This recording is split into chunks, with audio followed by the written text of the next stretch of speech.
Hey, welcome to Beer and Philosophy. Cheers.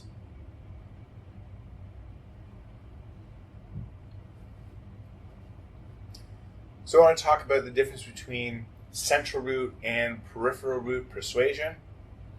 So this is a concept from psychology, and central root persuasion involves persuading people using reason. So facts, figures, direct arguments in the philosophical sense of what is an argument. So these things are used to persuade someone, persuade their rational mind, if you will. And so it can be quite effective for a certain subset of people in a certain subset of situations. However, sadly perhaps, the peripheral route to persuasion is often much more effective. And this involves playing on people's emotions, getting people to feel something, feel angry or outraged or sad or afraid, and getting them to take action based on that emotion or believe something based on that emotion. I suppose, right now springing to mind is the idea of the use in politics of this peripheral root persuasion. So there's a tendency to play on the heartstrings of members of the public and get them thinking a certain way about oneself as a political candidate, or thinking a certain way, believing certain things, or feeling a certain way about one's opponents. And yes, that's sort of that difference here between central and peripheral root persuasion. Now, this raises a interesting idea in philosophy where, in the history of at least Western philosophy, there was this group called the Sophists, and so I'm no expert, I'm not a historian, and I'm no expert on this thing. Perhaps I'll make another video in future about it and do a little bit more research rather than right now I'm just speaking off the cuff here, par for the course, cheers to that.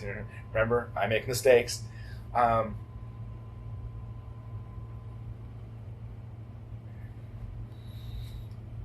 the Sophists would talk about how to persuade people.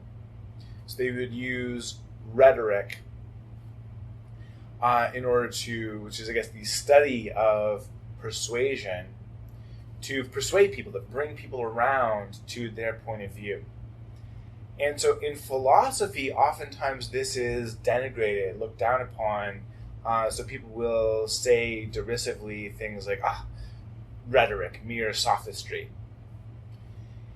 And yet, it's interesting because, to my mind, if a person sets out to persuade another person or an audience or the public of something, and they do so, then they're being effective.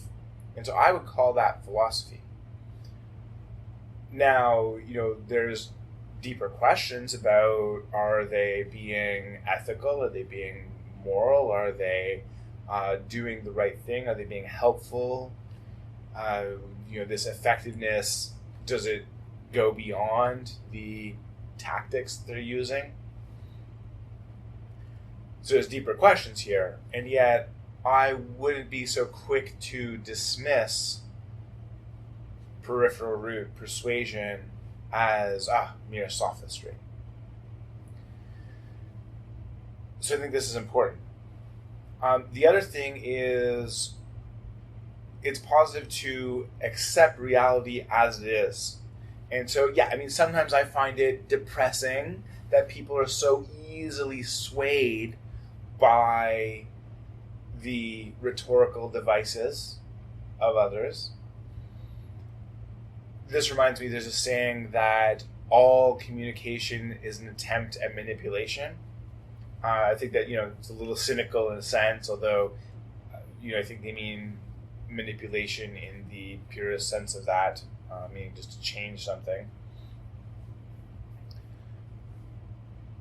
So yeah, there's a way in which that's true, that when we communicate with others, or maybe even to ourselves, we're attempting to change, to manipulate ourselves or the other person in the situation.